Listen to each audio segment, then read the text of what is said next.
नमस्कार। India news Uttar Pradesh Uttarakhand देख रहे हैं आप और आपके साथ मैं हूं अपूर्वा। सबसे बड़ा मुद्दा, सबसे बड़ी बहस लेकर हाजिर हूं मैं और आप देख रहे हैं प्रदेश का सबसे भरोसेमंद news channel India news Uttar Pradesh Uttarakhand. आज हम बात करेंगे यूपी बोर्ड की परीक्षा को लेकर।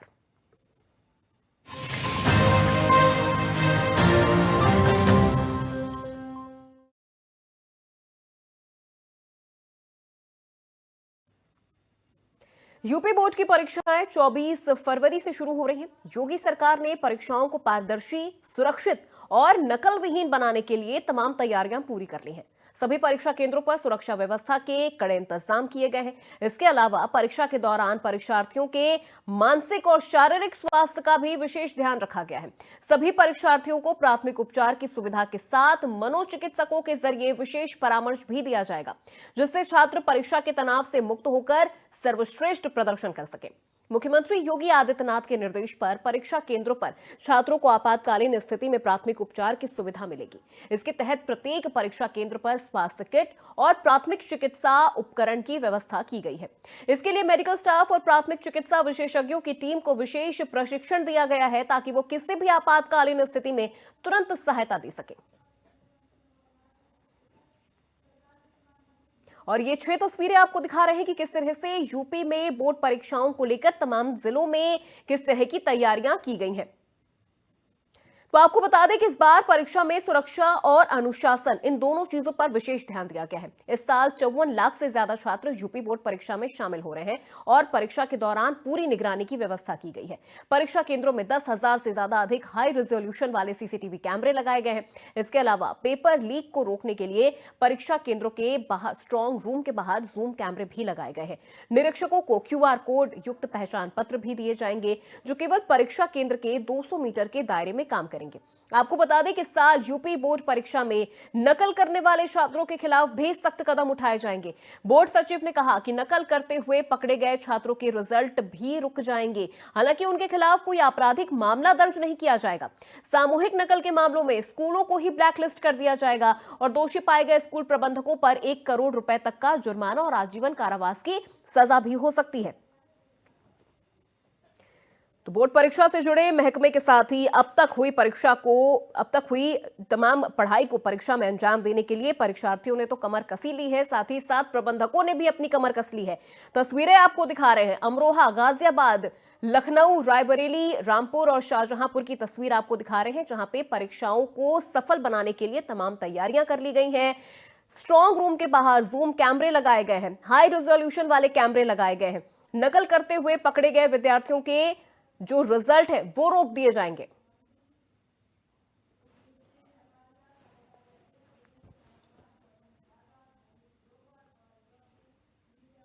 तो चलिए चर्चा की शुरुआत करते हैं। एक एक करके हमारे आज के मेहमानों से आपका परिचय करवा देते हैं। हमारे साथ हमारे 3 सहयोगी जुड़ चुके हैं, फिरोज आलम, संजय सिंह और संजय यादव। हमारे 3 सहयोगी हमारे साथ जुड़ चुके हैं, उनका रुख करते हैं और खास मेहमान भी हमारे साथ जुड़े हैं, जिनका हम रुख करेंगे। सबसे पहले सहयोगियों का रुख कर लेते हैं।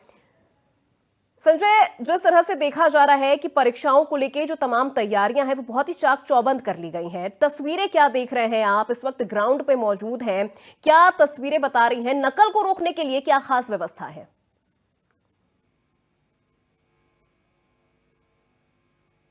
आप अपना माइक अनम्यूट कर लीजिए।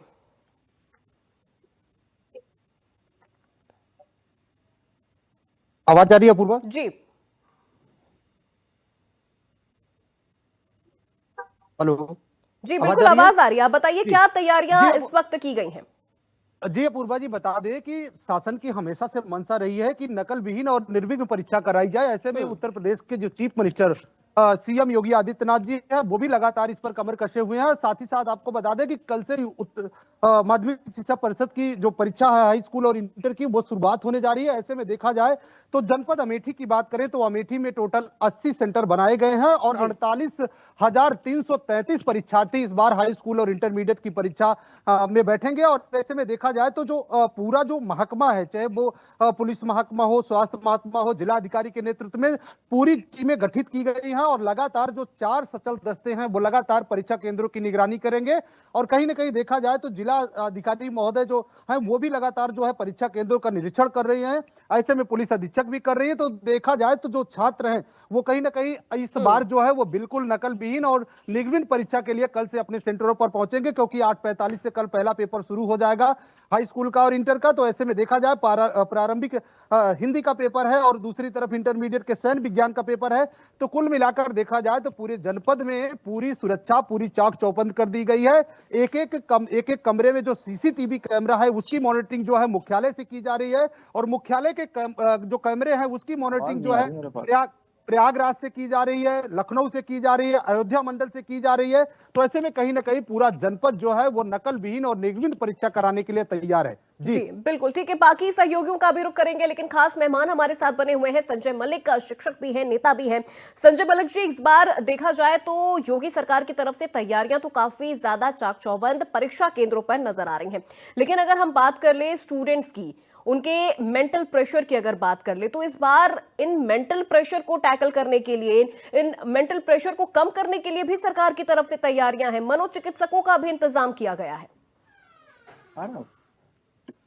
जी मैडम, क्या ये क्वेश्चन आप मेरे से कर रहे हैं? मेरा नाम डॉक्टर कुलदीप मलिक है। जी जी जी जी। तो आप कृपा करके सुधार करें, मेरा नाम डॉक्टर कुलदीप मलिक है। जी, माफी चाहेंगे जी कुलदीप जी। जी जी जहां तक इस परीक्षा की तैयारी का संबंध है, मैं आपकी जानकारी के लिए और दर्शकों की जानकारी के लिए बताऊं कि यूपी बोर्ड जिसकी हम बात कर रहे हैं, इसको माध्यमिक शिक्षक परिषद के नाम से भी जाना जाता है। और पूरे विश्व के अंदर ये एक ऐसी संस्था है जो सबसे बड़ी परीक्षा कराने का दम भरता है। अभी भी कल से जो आपकी परीक्षाएं शुरू हो रही, इसमें लगभग 54 से 55 लाख विद्यार्थी शामिल होंगे। तो सबसे पहले तो मैं इन विद्यार्थियों के लिए शुभकामनाएं दे रहा। इसके पीछे जो भी तंत्र काम कर रहा, जो अधिकारी काम कर रहे, जो शिक्षक काम कर रहे, जो कर्मचारी काम कर रहे, मैं उनको भी बधाई दे रहा। रही बात कि भाई योगी सरकार ने इस तरीके की व्यवस्था करी, वहां पे मनोचिकित्सक की भी व्यवस्था करी, तो अपने आप में यह भी काबिले तारीफ है। और इस संबंध में भी मैं सरकार की प्रशंसा कर रहा। लेकिन कुछ क्वेश्चन डॉक्टर कुलदीप मलिक के हैं, शिक्षक नेता होने के नाते, जिस तरीके की वहां पे जो केंद्र बनाए गए, उन केंद्रों में जिस तरीके की व्यवस्था है, कहीं ना कहीं आप एक तरफ, जरा ध्यान से सुनिएगा मैं क्या कहना चाह रहा। एक तरफ आप सीसीटीवी कैमरे तो वहां पे लगा रहे, लेकिन हर क्लासरूम के अंदर क्या हम एक एक घड़ी नहीं लगा सकते? क्लासरूम के अंदर जिस तरीके की व्यवस्था छात्रों और विद्यार्थियों के लिए होनी चाहिए, क्या उस तरीके की व्यवस्था हम इन परीक्षा के लिए नहीं कर सकते? अपने आप में ये भी बहुत सोचनीय है। आप एक बात बताइए मैडम, अगर आप सीसीटीवी कैमरे लगा रहे, तो इसका मतलब आप शिक्षकों की और छात्रों की निगरानी के लिए कैमरे तो लगा रहे, लेकिन अगर एक छात्र को टाइम देखना, आप देखिए 3 घंटे का पेपर है, अब उस 3 घंटे के पेपर में छात्र घड़ी लेकर नहीं जा सकता क्योंकि वो बैन कर रखी। शिक्षक से छात्र बार बार जो है समय पूछेंगे। तो मैं तो कई बार सोचता हूं, जो सरकार 2-2 सीसीटीवी कैमरे क्लासरूम के अंदर लगा सकती है, क्या वो एक घड़ी ब्लैक बोर्ड के ऊपर नहीं लगा सकती? और भी बहुत बहुत सारी जो है समस्याएं है इन परीक्षाओं को लेकर। धीरे धीरे जैसे आप डिबेट आगे बढ़ाएंगे, सारी समस्याओं के ऊपर मैं डिस्कशन करना चाहूंगा। बिल्कुल कुलदीप जी, हम एक एक करके तमाम समस्याओं पर भी बात करेंगे, तमाम व्यवस्थाओं पर भी बात करेंगे। सहयोगियों का एक बार रुख कर लेते हैं। फिरोज आलम लखनऊ से हमारे साथ जुड़े हुए हैं। फिरोज, देखिए कल से परीक्षाएं शुरू हो रही हैं, परीक्षाओं को लेके और इन परीक्षाओं को नकल विहीन बनाने के लिए इस बार योगी सरकार ने पूरी तरह से कमर कस ली है। क्या इंतजाम, क्या तस्वीरें आपको नजर आ रही हैं, क्या व्यवस्थाएं आपने देखी? फिरोज,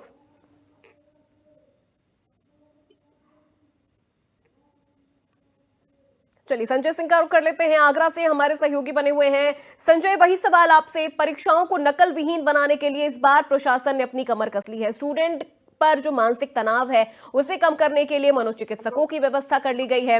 इंतजामों की अगर बात कर ली जाए तो किस तरह की तस्वीर आगरा से आ रही है? आगरा की बात ये करनी कि जिस प्रकार से जो इंस्टीट्यूट की परीक्षा को लेकर पहले से ही तैयारियां पूरी कर ली गई, कहीं ना कहीं प्रशासन ने एक मीटिंग भी व्यवस्था कर ली है लगातार, जो मॉनिटरिंग की जा रही है। साथ ही आपको बता दो सेंटर से कैमरे से लैस कर दिए गए हैं, कंट्रोल लूप बना दिया गया है जहाँ से निगरानी होगी। साथ ही आपको बता दें जिस प्रकार से जो LIU है, LIU भी उनको सतर्क रहेगी। जो मुन्ना भाई है उन पर कड़ी नजर रखी जा रही है। तो जो तैयारियां हैं, तैयारियां लगभग पूरी कर ली गई है। कल से ये परीक्षा स्टार्ट हो रही है, तो उससे पहले पूरी व्यवस्था कसी प्रशासन हो या पुलिस हो, सभी ने कर ली है। पहले जो CCTV कैमरे हैं उन कैमरों को भी इस प्रकार से लगाकर उनको लिए जो कंट्रोल रूम बना दिया है, वहां की भी अलग से निगरानी की जाएगी। जो स्वतंत्र दस्ते बना दिए गए हैं, तो लगातार इस परीक्षा को लेकर जिस प्रकार से व्यवस्था को चाक चौबंद किया गया है, कहीं ना कहीं जो उत्तर प्रदेश के मुख्यमंत्री है वो भी चाहते हैं कि नकल विहीन परीक्षा हो। तो उसको लेकर एक बड़ा तंत्र लगा हुआ है कि नकल विहीन परीक्षा हो सके, उसको लेकर तैयारियां चाक चौबंद कर ली है। बिल्कुल जी बिल्कुल। कुलदीप जी, आपका रुख करती हूं मैं। जिस तरह से आप देखिए व्यवस्थाओं पर भी आप सवाल उठा रहे हैं, आपका कहना है कि घड़ी स्टूडेंट्स को ले जाने पर बैन लगा दिया गया है, स्कूल में घड़ी लगवाना चाहिए, ये भी एक बहुत बड़ा और बहुत खास मुद्दा हो जाता है, खासतौर पर स्टूडेंट्स के लिए, क्योंकि हम भी जब एग्जाम देने जाते थे तो हमारे लिए वक्त बहुत कीमती होता था। हम हर वक्त घड़ी देखते रहते थे कि कोई क्वेश्चन हमारा छूट ना जाए, क्योंकि कई बार ऐसा होता है स्टूडेंट्स टाइम के अकॉर्डिंग क्वेश्चंस वो उठाते हैं, उन क्वेश्चंस को हल करते हैं। लेकिन ऐसे में अगर बाकी व्यवस्थाओं की अगर हम बात कर ले कुलदीप जी, तो बाकी व्यवस्थाओं पर आपकी क्या राय है? नहीं मैम, देखिए आप अगर व्यवस्था की बात कर रहे हो, जब से डिबेट शुरू हो रही मैं देख रहा कि हम केवल CCTV कैमरों को लेकर बात कर रहे। मैं एक बहुत गंभीर क्वेश्चन आप इस डिबेट के माध्यम से खास तौर से जो यूपी के अंदर जितने भी बुद्धिजीवी आदमी, मैं उनसे ये पूछना चाह रहा, आप क्लासरूम के अंदर अगर दो CCTV कैमरे लगा देंगे, आप वो CCTV कैमरे इस वजह से लगा रहे, क्या जो शिक्षक वहां पे ड्यूटी दे रहे आपको उनके ऊपर भरोसा नहीं? और आप 10,000 CCTV कैमरे का जो है दमखम भर रहे, तो इसका मतलब कहीं ना कहीं आपको शिक्षकों के ऊपर विश्वास नहीं। और अगर जो शिक्षक इस शिक्षा क्षेत्र की रीढ़ की हड्डी है, अगर सरकार का शिक्षकों के ऊपर जो है विश्वास हट जाएगा, तो भाई कैसे काम चलेगा? देखिए, परीक्षा को कंडक्ट कराने में शिक्षक का सबसे बड़ा रोल है, लेकिन मैं तो कई बार ये सोचता हूं कि जिस तरीके से शिक्षक को कहीं ना कहीं शोषण का शिकार होना पड़ता है इन परीक्षाओं को लेकर, कहीं ना कहीं हमें इसमें भी सोचना पड़ेगा। 2-3 बिंदु मेरे है जो आपके माध्यम से शायद सरकार तक भी जाएंगे। भाई जो शिक्षक वहां पे ड्यूटी करता है, पहली तो बात, एक जो गंभीर मुद्दा है, जो यूपी बोर्ड है उसके अंडर में लगभग 25,000 वित्तीय विहीन के विद्यालय संचालित है। कृपा करके ध्यान से सुने सभी लोग। और इन 25,000 वित्तीय विहीन के विद्यालयों में लगभग 3.5 लाख शिक्षक काम कर रहे। अब कुछ जिलों में जो शिकायत मुझे मिल रही, वो शिकायत मैं आपके माध्यम से सरकार तक पहुंचाना चाह रहा कि इन वित्तीय विहीन शिक्षकों की ड्यूटी, मैं कुछ जिलों की बात कर रहा, सब जिलों की नहीं, वित्तीय विहीन शिक्षकों की ड्यूटी जो है इस परीक्षा में लगाई नहीं जा रही। आप एक बात बताओ, एक तरफ तो वित्तीय विहीन का शिक्षक वैसे ही बेचारा पीड़ित है, वो आर्थिक रूप से इतना पीड़ित है कि वो 5-10 हजार रुपए में जो है काम कर रहा, और ऊपर से अगर आप इस तरीके का रवैया इन वित्तीय विहीन के शिक्षकों के साथ करेंगे, तो भाई कैसे काम चलेगा? जब ये वित्तीय विहीन के शिक्षक बच्चों को पढ़ा सकते हैं, जब ये परीक्षा के बाद उनकी कॉपी का मूल्यांकन कर सकते हैं, तो भाई ये ड्यूटी क्यों नहीं कर सकते?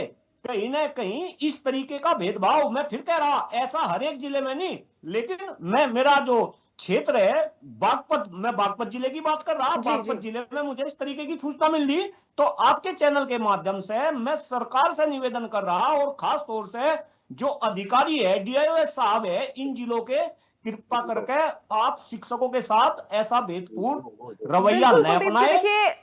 हमारी बड़ी बहस करने का जो मकसद है वो यही है कि हम व्यवस्थाओं की भी बात करें और अव्यवस्थाओं पर भी सरकार का ध्यान केंद्रित करें।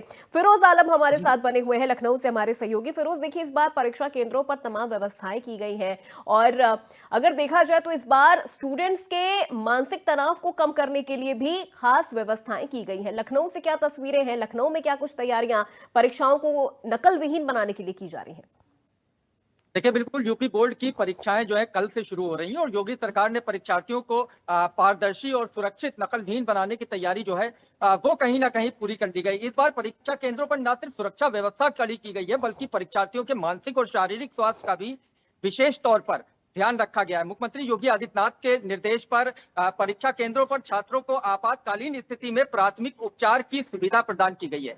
प्रत्येक परीक्षा केंद्रों की हम बात करें तो हर परीक्षा केंद्र पर जो है स्वास्थ्य किट हो या प्राथमिक चिकित्सा उपकरण हो, सभी चीजों की व्यवस्था की गई है। इसके लिए बाकायदा मेडिकल स्टाफ और प्राथमिक चिकित्सा विशेषज्ञ जो हैं उनकी टीम को जो है विशेष प्रशिक्षण जो है वो दिया गया है, जिससे जी। वे किसी भी आपातकालीन स्थिति में निपटने के लिए तैयार रहे और त्वरित जो सहायता उन लोगों को चाहिए वो सहायता प्रदान की जाए। इसके साथ ही अगर हम बात करें तो ऑनलाइन वेरिफिकेशन जो सिस्टम है वो पूरी तरह से यहाँ पे लागू किया गया है, जिससे फर्जी परीक्षार्थी जो है उनकी पहचान हो सके। सभी परीक्षा केंद्रों पर जो है वो स्ट्रांग रूम से जोड़ा गया है, जहां प्रश्न पत्र की 24 घंटे निगरानी की जाएगी और उत्तर पुस्तिकाएं जो है वहां उसमें वाटर मार्क और क्यूआर कोड की व्यवस्था की गई, जिससे पेपर लीक जैसी जो चीजें होती थी उसको कहीं ना कहीं रोका जाए। प्रत्येक परीक्षा केंद्र जितने भी हैं सभी केंद्रों को जो है वो सीसीटीवी से उसकी निगरानी की जा रही है। कंट्रोल रूम से परीक्षा केंद्रों की लाइव फीड देखी जा सकेगी।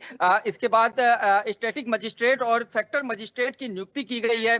संदिग्ध परीक्षा केंद्रों पर विशेष सतर्कता जो है वो बरती जाएगी। इसके अलावा बिजली विभाग को भी जो है वो भी निर्देशित किया गया है कि किसी तरह की जो है वो व्यवस्था गड़बड़ ना होनी चाहिए, लाइट बिल्कुल नहीं जानी चाहिए, उसको लेकर के भी कड़ी चेतावनी दी गई है। तो जो सारी व्यवस्थाएं हैं वो राजधानी लखनऊ में पूरी कर ली गई है। सुबह से ही 2 पालियों में परीक्षाएं पूरी हो जाएंगी। इस साल आपको बता दें कि यूपी परीक्षा में कुल जो है वो 54,32,519 छात्रों ने रजिस्ट्रेशन कराया है, जिसमें 27,41,674 हाई स्कूल के छात्र हैं और 26,90,845 इंटरमीडिएट के छात्र हैं। तो पूरी तैयारियां जो हैं वो मुकम्मल कर ली गई हैं और सुबह 8:30 बजे से पहली पाली की परीक्षा शुरू की जाएगी। ठीक है, बिल्कुल फिरोज मैं रुक करूंगी। कुलदीप जी से एक सवाल ले लेती हूँ। कुलदीप जी देखिए, इस बार जो आंसर शीट है उन पर वाटरमार्क लगाया गया है, क्यूआर कोड लगाया गया है ताकि पेपर लीक जैसी घटनाओं को रोका जा सके।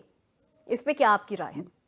नहीं, देखिए बहुत ही अच्छी बात है। और खास तौर से देश के अंदर जिस तरीके से पेपर लीक हो रही, भाई अगर आपको पेपर लीक जैसी घटनाओं से बचना तो आपको कहीं ना कुछ मेजर्स उठाने पड़ेंगे। और अगर आप इस क्यूआर कोड की बात कर रहे हैं तो कहीं ना कहीं ये क्यूआर कोड भी अपने आप में एक अच्छा कदम है। और पिछले कई सालों से जिस तरीके से सरकार परेशान है और सरकार पर ही पेपर लीक कराने के जिस तरीके से आरोप लगते हैं, और खास तौर से अगर देश के अंदर नीट जैसे पेपर जो है लीक हो जाते हैं और 40-40 लाख रुपए में वे नीट के पेपर बिकने लगते हैं, तो इसका मतलब है भाई कहीं ना कहीं अब देश में तो ये तो फर्जी डॉक्टर बन रहे, फर्जी इंजीनियर बन रहे, तो कहीं ना कहीं सरकार के ऊपर एक बड़ा क्वेश्चन मार्क। और मेरे ख्याल से इस क्वेश्चन मार्क को ध्यान में रखते हुए इस तरीके के सरकार ने कदम उठाए, जिसके लिए सरकार बधाई की पात्र है। और मेरा तो केवल और केवल सरकार से एक ही सजेशन है कि आपको ऐसे कठोर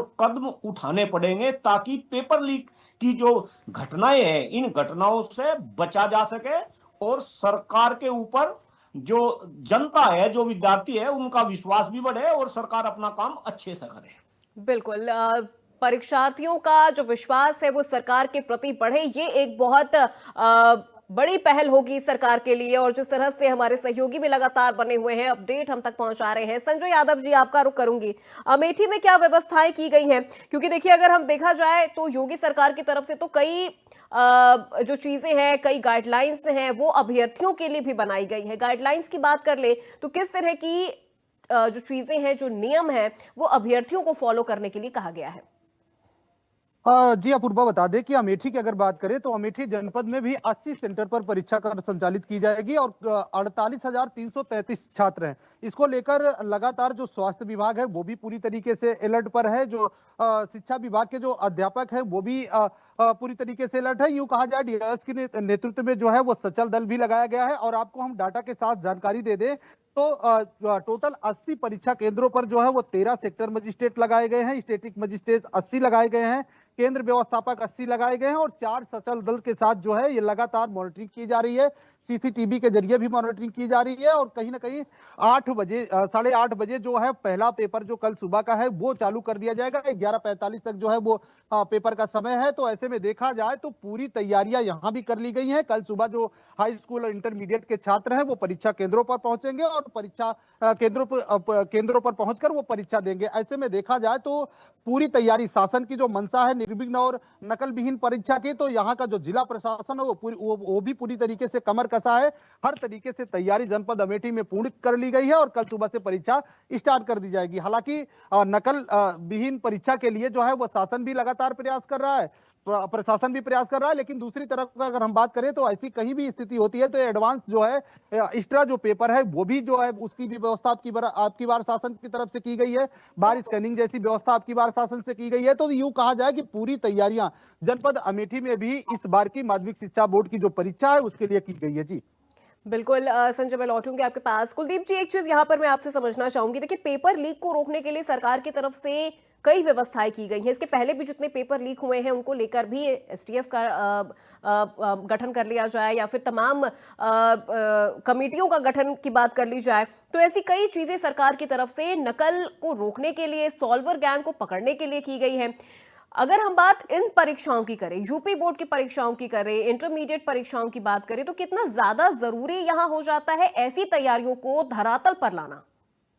नहीं, देखिए मैडम, जब कोई भी संस्था परीक्षा को कंडक्ट कराती है तो कहीं ना कहीं पेपर लीक ना हो इसकी व्यवस्था वो संस्था करती है। लेकिन फिर भी अगर पेपर लीक होता है तो अपने आप में बहुत ही बड़ा दुर्भाग्य है। और अगर इसका सबसे बड़ा कारण कहीं ना कहीं सरकार है, क्योंकि सरकार इस तरीके की व्यवस्थाएं नहीं बना पाती। अब आप देखिए, मैं थोड़ा सा ध्यान आपका जो कुछ समस्या है, खास तौर से जितने कर्मचारी इन परीक्षा में काम करेंगे, आप देखिए चाहे वो शिक्षक हो, क्योंकि शिक्षक परीक्षा को कंडक्ट कराने में मेन रोल प्ले करता है। कई बार मैं सोचता हूं कि जब शिक्षक परीक्षा कंडक्ट कराता है तो कहीं ना कहीं जिस तरीके से उस शिक्षक का शोषण होता है, जरा ध्यान से सुनिएगा, मैं जी जी, शोषण का यहाँ बिल्कुल पे बिल्कुल सर। जो वर्ड यूज कर रहा, जिस तरीके से उनका शोषण होता है हर तरीके से, अगर मैं हर तरीके की बात कर रहा, आप उनका आर्थिक रूप से शोषण देखो मैडम। बड़ा आश्चर्य होगा आपको ये जान के कि जो शिक्षक परीक्षा के अंदर अपनी ड्यूटी देता है उसको एक परीक्षा के मात्र 50 रुपए सरकार उसको मानदेय देती है, जबकि 50 रुपए तो वो अपने आने जाने में खर्च कर देगा या वो 2 चाय 50 रुपए की पी लेगा। क्यों भाई, ये 50 रुपए बढ़ के 500 रुपए क्यों नहीं करती जो है सरकार, इस तरफ ध्यान क्यों नहीं देती? इसके अलावा एक एक शिक्षक वहां पे दिन में 2-2 ड्यूटी करेगा। आप मुझे बताइए मैडम, एक ड्यूटी में 3 घंटे लगे, प्लस में उसको आधा घंटा 15 मिनट पहले आएगा, फिर कॉपी जमा कराने में लगेंगे, यानी कि 3.5 से 4 घंटे एक ड्यूटी में एक शिक्षक को देना पड़ेगा। अगर उसकी 2 ड्यूटी लगा दी तो वो यानी कि 8 ड्यूटी करेगा। फिर उसके आने जाने की कोई व्यवस्था नहीं।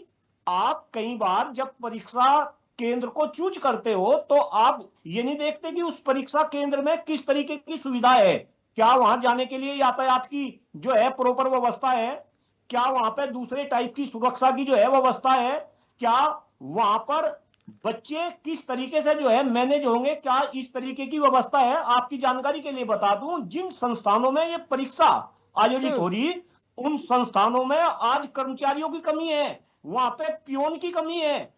रूल एंड रेगुलेशंस के अकॉर्डिंग होना यह चाहिए कि जो आपका कमरा होगा जिसमें विद्यार्थी परीक्षा देंगे, उसके बाहर उसको पानी मिलना चाहिए, 40 मीटर के अंदर उसके शौच की व्यवस्था होनी चाहिए। लेकिन मैं तो निवेदन कर रहा, आपकी टीम से भी निवेदन कर रहा कि आप ग्राउंड लेवल पे जाकर रिपोर्टिंग करें कि क्या इस तरीके की व्यवस्थाएं है। और जो बात डॉक्टर कुलदीप मलिक कह रहा, जैसे मैंने 50 रुपए मानदेय की बात करी, क्यों भाई मानदेय क्यों नहीं बढ़ाती सरकार को? ये सारी बातें क्यों ध्यान में नहीं आती? और जो सरकार के एडवाइजर है, जो सलाह देने वाले हैं, उनका क्या रवैया है? क्या सरकार तक ये बात नहीं पहुंचती? तो कहीं ना कहीं अपने आप में ये एक गंभीर विषय है जिस पर सरकार को भी चिंतन करना चाहिए, जो बुद्धिजीवी लोग हैं उनको भी जो है मंथन करना चाहिए। बिल्कुल ठीक है सर। लखनऊ का रुख कर लेते हैं, हमारे सहयोगी फिरोज वहां से हैं, लगातार अपडेट दे रहे हैं। फिरोज, देखा जाए तो तैयारियों को लेकर जिस तरह से कई सवाल भी खड़े हो रहे हैं, जैसा कि अभी खुद कुलदीप जी भी कह रहे थे, एग्जाम सेंटर में, क्लासरूम्स के अंदर घड़ी लगाने को लेकर या फिर तमाम व्यवस्थाओं को लेकर बात अब यहाँ पर कर ले, अगर बिजली विभाग को लेकर भी सरकार ने इस बार कई व्यवस्थाएं की हैं कि जितनी देर तक एग्जाम्स चलेंगे उतनी देर तक कोई बिजली बाधित नहीं होगी। बिल्कुल, देखिए जैसा मैंने बताया था कि बिजली विभाग को भी जो है कड़े निर्देश दिए गए हैं। किसी तरह का जो है व्यवधान नहीं पैदा होना चाहिए, एग्जाम के टाइम में बिजली नहीं जानी चाहिए, जिसको लेकर बिजली की जितनी व्यवस्थाएं हैं वो भी चुस्त दुरुस्त देखी जा रही है। आज भी जो है मैंने कई परीक्षा केंद्रों का दौरा किया, वहां के ऊपर जा करके मैंने अंदर जाके भी देखा कि परीक्षाओं के जो केंद्र थे वहां के ऊपर पहुंचा, कमरों में जाके देखा तो जो बिजली की व्यवस्थाएं हैं वहां पर पूरी तरह से सुचारू रूप से वहां के ऊपर बिल्कुल ठीक कर ली गई हैं। सख्त निर्देश दिए गए हैं। यहाँ के जो एक्सीएन हैं उन्होंने अलग अलग केंद्रों के जो एक्सीएन है उस लेवल के ऊपर, एसडीओ लेवल के ऊपर, जेई लेवल पर सभी लोगों को निर्देशित कर दिया गया है किसी भी परीक्षा केंद्र पर लाइट नहीं जानी चाहिए और सभी जितने ट्रांसफार्मर हैं वहां के ऊपर जो है कर्मचारियों की नियुक्ति करी गई है कि अगर कोई भी आकस्मिक ऐसी घटना हो जाती है जिसकी वजह से जो लाइट जाती है तो फौरन उसकी व्यवस्था जो करनी चाहिए। तो तमाम जो इंतजाम है वो योगी सरकार ने जो है इस परीक्षा को लेकर के लगातार कर रखे हैं। इसके अलावा जो नकल विहीन परीक्षा है, जैसा कि मैंने बताया कि नकल विहीन परीक्षा चालू कराने के लिए तमाम चीजें की गई हैं। जो नकल माफिया थे उन लोगों को आपकी जो है आजीवन कारावास की सजा, 1 करोड़ रुपए का जुर्माना, उसके बाद जिस मतलब जो है काफी कड़ी जो निगरानी है वो रखी जा रही है। बाकायदा उत्तर पुस्तिका में क्यूआर कोड की व्यवस्था की गई है, उससे जो है देखा जाएगा तो परीक्षार्थी कहीं ना कहीं पूरी तरह से इस बार संतुष्ट हैं पूरी तरह से कि पेपर लीक ऐसी भी अगर कोई घटना होती है तो उसका दूसरा ऑप्शन भी रखा गया है। तो सारे इंतजाम जो हैं वो इस बार यूपी बोर्ड की परीक्षा को लेकर राजधानी लखनऊ के अंदर पूरी तरह से पूरे कर लिए गए हैं। ठीक है, बिल्कुल। संजय, आपसे जानना चाहूंगी, सिर्फ स्टूडेंट्स ही नहीं, इस बार टीचर्स पर भी पूरी पैनी नजर रहने वाली है प्रशासन की।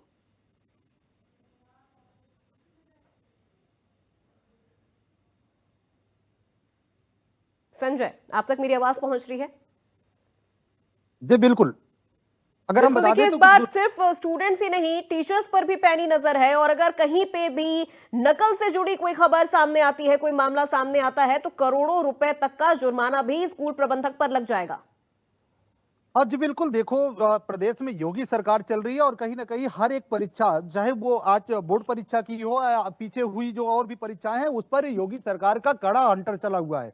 इस बार भी इस तरीके से जो भी परीक्षा केंद्र है, अगर वहां किसी प्रकार की नकल की व्यवस्था होती है, अगर नकल की कोई सूचना होती है तो वहां बड़े जुर्माने हैं और सजा भी है। तो ऐसे में देखा जाए तो पूरी तरीके से जो शासन है, शासन की साफ मंशा है कि जो परीक्षार्थी हैं, जो बच्चे हैं, जो फ्यूचर यानी आने वाले समय में देश का भविष्य है, तो उनके साथ किसी प्रकार, उनके जीवन के साथ, उनकी शिक्षा के साथ किसी प्रकार का कोई खिलवाड़ ना हो। तो ऐसे में जो योगी सरकार है वो पूरी तरीके से टाइट है। यलाऊ भी जो है वो लगातार जनपद के जो परीक्षा केंद्र है वहां पर भ्रमण करेगी, साथ ही साथ एसटीएफ भी है, तो जो यूनिट है वो भी पूरी तरीके से देखरेख कर रही है। तो ऐसे में देखा जाए तो इस बार की जो माध्यमिक शिक्षा परिषद की जो परीक्षा है वो पूरी तरीके से नकल विहीन और निर्विघ्न कराने का जो मंशा है सरकार की, उसके लिए लगातार सरकार प्रयास की है और तैयारियां भी पूरी तरीके से कर ली गई है। चाहे वो शिक्षक हो, चाहे वो कोई मुन्ना भाई हो, किसी को भी ये सरकार में बख्शेगी नहीं, क्योंकि अगर ऐसी कहीं भी शिकायत कोई मिलती है तो जी बिल्कुल। कुलदीप जी, देखिए, इस बार सॉल्वर गैंग को पकड़ने के लिए भी और उनकी तमाम जो योजनाएं हैं उन्हें विफल बनाने के लिए सरकार की तैयारी है। स्टेट मजिस्ट्रेट, सेक्टर मजिस्ट्रेट की भी नियुक्ति की गई है।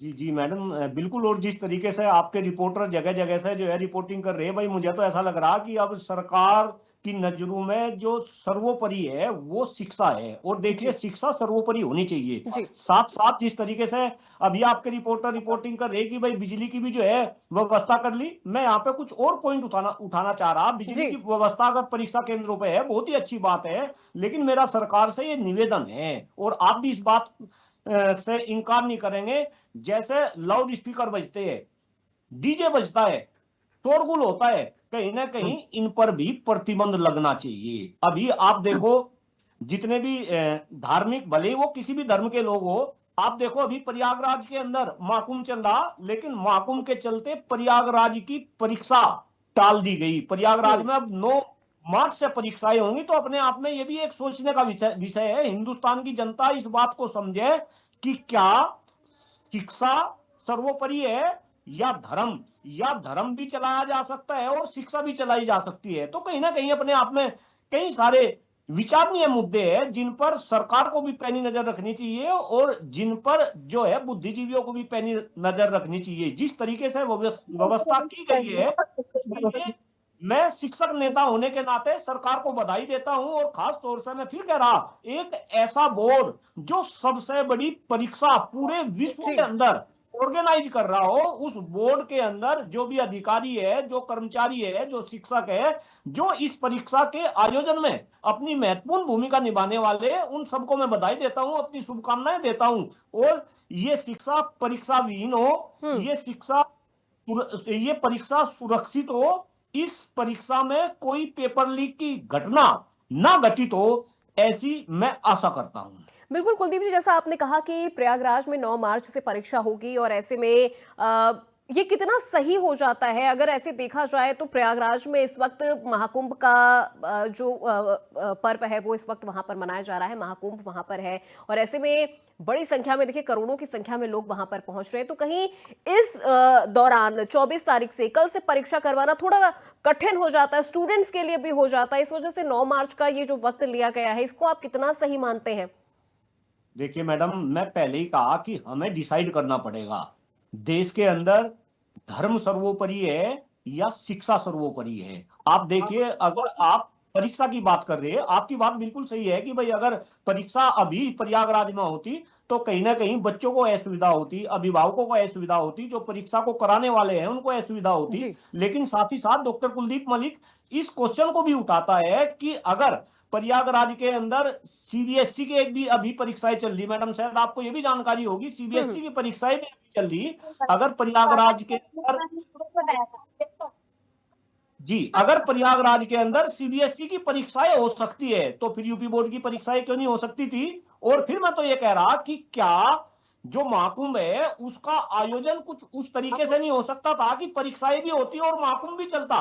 कहीं ना कहीं हमें ये बात सोचनी पड़ेगी। और जो शिक्षा है, शिक्षा को हमें सर्वोपरि मानना पड़ेगा। जरा ध्यान से ध्यान दे, हिंदुस्तान में 40 करोड़ लोग, बहुत गंभीर में बात कह रहा, देश के अंदर, और जिस देश ने भी, इतिहास गवाह है, जिस देश ने भी शिक्षा को सर्वोपरि माना वो देश आज विकसित देश की कैटेगरी में है। और अगर हम अपने देश को विकसित बनाना चाहते हैं, और खास तौर से देश के प्रधानमंत्री आदरणीय मोदी जी का भी सपना है, हमारा और आपका भी सपना है, हिंदुस्तान के 143 करोड़ लोगों का सपना है कि ये देश विकसित बने, और हमने तो डेडलाइन भी फिक्स कर दी कि भाई 2047 तक हमें विकसित बनाना, तो कहीं ना कहीं हमें शिक्षा को सर्वोपरि मानना पड़ेगा। अगर हम शिक्षा को सर्वोपरि माने तभी ये देश विकसित बनेगा, अदरवाइज ऐसा ना हो कि ये महज एक सपना बनकर रह जाए। मैडम आप देखिए जरा, हिंदुस्तान के अलावा जितने भी कंट्री है, आप अमेरिका की बात करो, जापान की बात करो, आप रूस की बात करो, आप चाइना की बात करो,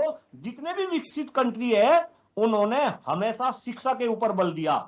जबकि हमारे यहाँ बात तो बड़ी बड़ी होती है, लेकिन आप तो इनका शिक्षा का बजट ही देख लो मैडम। इस देश को 78 साल आजाद हुए हो गए, आंकड़े ये बताते हैं कि जीडीपी का जो 6% या उससे ज्यादा शिक्षा का बजट होना चाहिए, लेकिन कोई भी सरकार आज तक 3% को क्रॉस नहीं कर पाई। तो अपने आप में बहुत ही बड़ा दुर्भाग्य है। कहने के लिए हम किसी भी तरीके की बात करते रहे, देश को विकसित बनाने की बात करें, विश्वगुरु बनाने की बात करें, लेकिन डॉक्टर कुलदीप मलिक अलग अलग मंचों से इस बात को कहता है कि अगर इस देश को विकसित बनाना है, बिल्कुल विश्वगुरु कुलदीप बनाना जी, है, देखिए तो शिक्षा उसका पर गलियारा जोर केवल देना, शिक्षा को बढ़ावा देना किसी भी देश के लिए बहुत ज्यादा जरूरी हो जाता है। और ऐसे में देखिए अगर हम बात यूपी सरकार की कर ले तो इन तमाम चीजों को लेकर कई बड़े कदम, कई बड़े पहल भी इस बार देखने को मिल रहे हैं यूपी बोर्ड की परीक्षा में। फिरोज, इसी से जुड़ा एक सवाल आपसे, देखिए डिजिटल टेक्नोलॉजी से इस बार परीक्षाओं को पारदर्शी बनाया जा रहा है, डिजिटल टेक्नोलॉजी का भी सहारा लिया जा रहा है ताकि परीक्षा नकल विहीन हो, परीक्षा बिना किसी परेशानी के सफल हो जाए। नहीं नहीं, बिल्कुल बिल्कुल मैडम, देखिए आप समय के साथ साथ आपको आगे बढ़ना पड़ेगा, आपको समय के साथ साथ अपनी टेक्नोलॉजी को अपग्रेड करना पड़ेगा। अगर हम परीक्षा के अंदर डिजिटलाइजेशन की बात करें तो मेरे ख्याल से भाई समय की डिमांड है, और जब हमारे पास में इस तरीके की टेक्नोलॉजी है तो फिर हम उस टेक्नोलॉजी का यूज क्यों ना करें। तो अपने आप में सरकार का बहुत ही सराहनीय कदम है। हम फिर टेक्नोलॉजी में सीसीटीवी कैमरे की बात करें, मैं आपको बता दूं इस परीक्षा के अंदर, जो परीक्षा कल से शुरू हो रही, 10,000 सीसीटीवी कैमरे लगाए जा रहे। लेकिन साथ ही साथ मैं यहां पे एक क्वेश्चन उठा रहा, और मैं इस क्वेश्चन को बार बार उठा रहा कि क्या हमारे प्रदेश के अंदर अब शिक्षक ऐसे हो गए कि हम और सरकार उन शिक्षकों पर विश्वास नहीं कर पा रही, यानी कि शिक्षकों की निगरानी के लिए भी हमने क्लासरूम के अंदर 200 कुलदीप जी, ऐसे कई मामले सामने आ चुके हैं जहां पे शिक्षकों की बहुत बड़ी भूमिका रही है परीक्षाओं में पेपर लीक करवाने को लेकर या नकल करवाने को लेकर। तो कहते हैं ना कि एक गंदी मछली पूरे तालाब को गंदा कर देती है। तो ऐसे में आप इसमें शिक्षकों, प्लीज मैं आपकी बात से सहमत नहीं, शिक्षकों की कोई भी भूमिका नहीं, आप शिक्षकों पर उंगली ना उठावे, ये तो जो शिक्षा माफिया है। देखिए, शिक्षक और शिक्षा माफिया में अंतर है। अगर पेपर लीक कोई कराता है तो वो शिक्षक का काम नहीं, वो शिक्षक माफिया कराते हैं। अगर सरकार को पकड़ने हैं तो उन शिक्षक माफियाओं को पकड़े सरकार, इसमें शिक्षक की क्या गलती है मैडम? दुर्भाग्य है आज देश का कि देश के अंदर जो राष्ट्र निर्माता देश का है, जिसको हम शिक्षक बोलते हैं, उस शिक्षक की तो आज इतनी दयनीय दशा है मैडम। मैं आपको बताऊं, आर्थिक रूप से, सामाजिक रूप से और राजनीतिक रूप से आज देश का शिक्षक खत्म हो रहा। आपको जानकर बड़ा आश्चर्य होगा कि आज देश के अंदर शिक्षक नेता होने के नाते डॉक्टर कुलदीप मलिक को यह बात बताते हुए दुख हो रही कि आज देश के अंदर 5-5, 10-10, 20-20 हजार रुपए में शिक्षक काम कर रहे। आप एक बात बताओ। ठीक है कुलदीप जी, मैं इसी सवाल पे मैं आपके साथ आगे भी ये चर्चा जारी रखूंगी। हमारे सहयोगी फिरोज आलम है, उनसे एक सवाल ले लेती हूं मैं। फिरोज, देखिए, डिजिटल टेक्नोलॉजी का इस बार काफी ज्यादा इस्तेमाल किया जा रहा है, चाहे हम धर्म की बात कर ले, चाहे हम शिक्षा की बात कर ले। महाकुंभ में भी हमने देखा कि कितनी ज्यादा डिजिटल टेक्नोलॉजी का इस्तेमाल हुआ है, और चाहे परीक्षा की बात कर ले।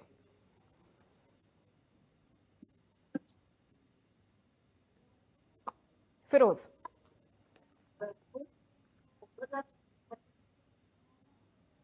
आप तक मेरी आवाज पहुंच रही है?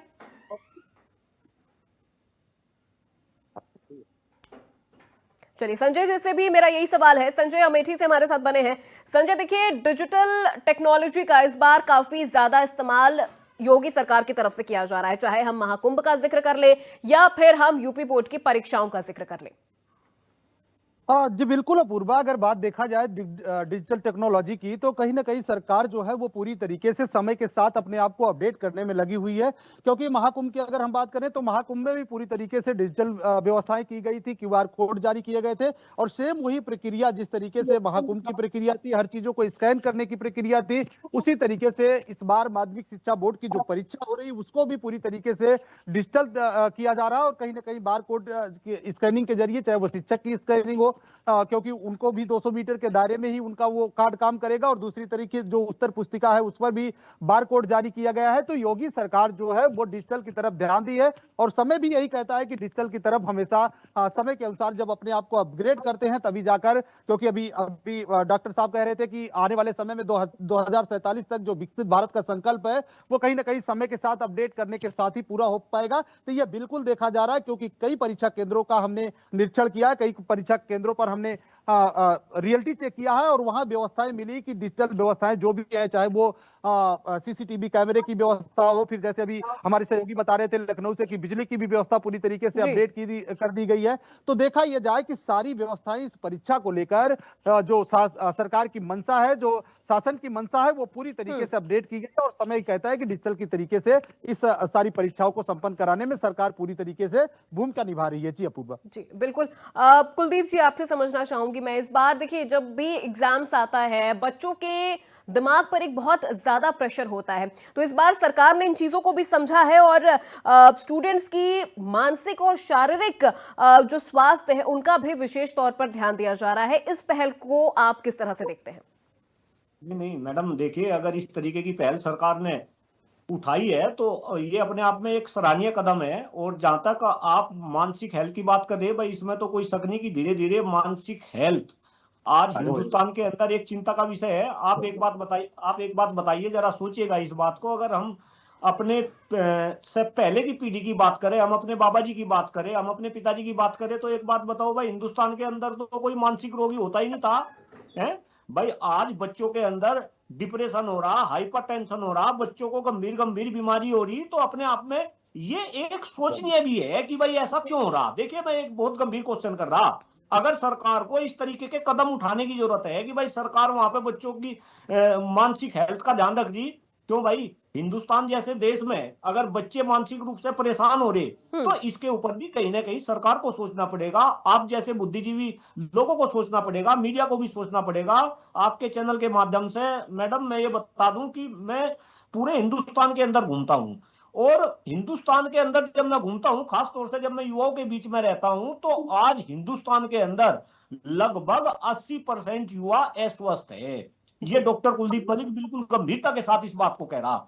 अगर ये 80% युवा अस्वस्थ है और यही युवा भारत भाग्य विधाता है, भाई आप एक बात बताओ, मोदी जी और योगी जी कब तक बैठे रहेंगे? इस देश को तो चलाने वाले युवा होंगे, आने वाले टाइम में इस देश को युवा चलाएंगे। और अगर देश में 80% युवा आज अस्वस्थ है और सरकार को इस तरीके की व्यवस्थाएं करनी पड़ रही कि परीक्षा केंद्रों पर वो मनोचिकित्सक को नियुक्त करे, वहां पे डॉक्टर की नियुक्ति करे, क्यों भाई? कैसे काम चलेगा? कैसे ये देश आगे बढ़ेगा? कहीं ना कहीं अपने आप में ये एक गंभीर चिंता का विषय है। देखिए, अगर देश के युवा स्वस्थ होंगे तब ये देश आगे बढ़ेगा, तब ये देश विकसित बनेगा, तब ये देश विश्वगुरु बनेगा। और याद करो, आप अपने पूर्वजों को याद करो भाई, हम तो जो है स्वास्थ्य के मामले में जो है अव्वल होते थे। हमारे पूर्वजों ने तो कभी दवा भी नहीं खाई थी, मैं आपको बताऊं। लेकिन आज होते के सारी जो है बच्चे दवा खाने शुरू हो जा, फिर जब वे परीक्षा केंद्र पर पहुंचेंगे तो सरकार को इस तरीके के कदम उठाने पड़ेंगे। तो ये सरकार की कोई वाहवाही करने का मतलब नहीं, ये तो कहीं ना कहीं सरकार से क्वेश्चन करने का भी जो है ये इंडिकेट करता है कि आज आखिर सरकार को इस तरीके की व्यवस्था क्यों करनी पड़ी। मैडम जरा ध्यान से सुनिएगा, इस देश में सांस लेने के लिए हवा नहीं छोड़ी सरकार ने, पीने के लिए पानी नहीं छोड़ा। जब हवा और पानी अशुद्ध हो गए देश में तो फिर कहीं ना कहीं बच्चों के ऊपर भी स्वास्थ्य के ऊपर बच्चों के भी असर पड़ेगा और हमारे और आपके भी पड़ेगा। फिर आपको इस तरीके की व्यवस्थाएं करनी पड़ेगी। तो इसमें कोई सरकार का गुणगान करने वाली कोई बात नहीं, इसमें तो सरकार के ऊपर क्वेश्चन करने वाली बात है कि आखिर आज देश के अंदर इस तरीके का वातावरण क्यों हो गया। ठीक है, बिल्कुल कुलदीप जी। देखिए, कई सवाल भी उठ रहे हैं कि इस तरह की स्थिति आखिर आ क्यों रही है, क्योंकि देखिए कई बार ऐसा होता है ना कि स्टूडेंट्स एग्जाम्स को लेके काफी ज्यादा प्रेशराइज्ड हो जाते हैं और ये प्रेशर सिर्फ स्टूडेंट्स का नहीं होता है, ये प्रेशर कई बार पेरेंट्स की तरफ से भी बच्चों पर होता है। तो ऐसे में इनका जो एक नेगेटिव इम्पैक्ट है वो बच्चों की परीक्षाओं पर ना पड़े, इसके लिए मनोचिकित्सकों की जो व्यवस्था है वो इस बार सरकार की तरफ से की गई है। फिरोज, आपसे एक सवाल है मेरा, आप तक आवाज पहुंच रही है?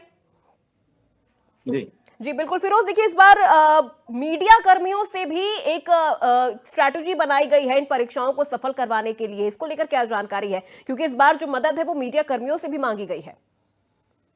बिल्कुल, देखिए इस बार मीडिया कर्मियों की भी मदद ली गई है। लाइव स्ट्रीमिंग बाकायदा मीडिया कर्मी द्वारा भी कराई जा सकेगी, जिससे कि परीक्षा को पूरी तरह से नकल विहीन बनाया जाए। उसको लेकर के योगी आदित्यनाथ ने ये एक बड़ा कदम उठाया है कि अब मीडिया भी जो है इसकी बाकायदा जो है लाइव स्ट्रीमिंग वगैरह करके करेगी, जिससे कि पूरी तरह से परीक्षा को नकल विहीन बनाया जा सके। इसके अलावा जिस तरीके से सीसीटीवी और स्ट्रांग रूम बनाए गए हैं उसमें पूरी तरह से जो नकल माफिया हैं अब की वो पूरी तरह से परेशान है, क्योंकि किसी भी तरह से नकल नहीं होने दी जाएगी। जिस तरीके से नकल हो जाती थी, पर्चा लीक हो जाया करता था, लेकिन इस बार योगी आदित्यनाथ ने जिस तरह से इंतजाम यूपी बोर्ड की परीक्षाओं को लेकर किए हैं तो नकल माफिया उससे पूरी तरह से भयभीत हैं, डरे हुए हैं कहीं ना कहीं, क्योंकि जिस तरीके से स्ट्रांग रूम बनाए गए हैं, कंट्रोल रूम बनाए गए हैं, पुलिस की निगरानी है लगातार, जो है जो पुलिस के आला अधिकारी हैं उनकी बात कर ले तो आज ही जो है लगातार जितने भी परीक्षा केंद्र बनाए गए, हर परीक्षा केंद्र पर बड़े जो अधिकारी हैं लखनऊ के वो मुस्तैद वहां पर हो रहे हैं, पहुंच रहे हैं और सबकी ड्यूटी लगाई गई है।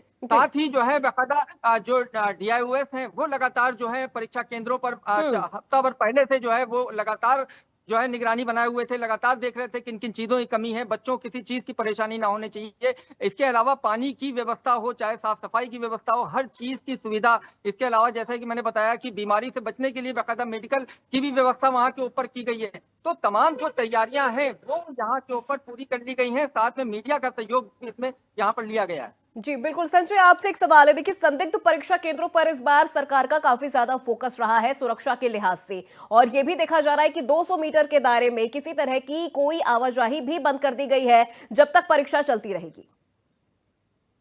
हाँ जी बिल्कुल, जो परीक्षा केंद्र है उसके 200 मीटर के दायरे में किसी प्रकार का जो वाहन है उसके हॉर्न से लेकर तमाम जो चाहे वो कोई मंदिर हो उस तरीके का कोई हॉर्न हो, इन सारी चीजों पर जो है प्रशासन भी पूरी तरीके से मुस्तैद है कि उस 200 मीटर के दायरे में किसी प्रकार के कोई आवाज न हो जिससे शांतिपूर्ण परीक्षा चल सके। और दूसरी तरफ अगर देखा जाए तो शासन भी इस तरीके का निर्देश जारी कर चुका है कि किसी भी प्रकार की जो परीक्षा केंद्र है उसके आसपास कोई हलचल ना हो, किसी प्रकार की कोई दिक्कत ना हो। हर पहलू पर नजर रखी जा रही है इस बार माध्यमिक शिक्षा परिषद की परीक्षा में। और देखा यह जाए तो पूरी तरीके से जो जोनल मजिस्ट्रेट है वो लगातार भ्रमण पकड़ करते रहेंगे। और साथ ही साथ जो संबंधित थाना है वो भी पूरी तरीके से सूचित कर दिया गया है कि आसपास की जो व्यवस्थाएं हैं वो समस्त थाना अध्यक्ष अपनी पुलिसकर्मी के साथ देखेंगे। तो ऐसे में कहीं ना कहीं चाहे वो चिकित्सा की बात करें, चाहे वो स्वास्थ्य की बात करें, हर तरीके से अगर यूं कहा जाए तो योगी सरकार इस परीक्षा को निर्विघ्न और नकल विहीन परीक्षा कराने के लिए पूरी तरीके से तैयार है। जी बिल्कुल बिल्कुल। कुलदीप जी, एक आखिरी सवाल आपसे यहाँ पे। देखिए, कल से परीक्षा शुरू हो रही है, शिक्षक नेता हैं आप, परीक्षार्थियों को क्या मैसेज देना चाहेंगे आप हमारे माध्यम से? देखिए मैडम, परीक्षार्थियों को अगर आपके माध्यम से मैं मैसेज की बात करूं तो मैं सभी को अपनी हार्दिक शुभकामनाएं देता हूं। सभी परीक्षार्थियों को मैं अपना आशीर्वाद देता हूं। और जी। साथ ही साथ चूंकि हम दबाव की बात कर रहे हैं, परीक्षार्थी जितने भी हैं वो दबाव में आकर पेपर मत दे, वो बिल्कुल अच्छे मन से पेपर दे।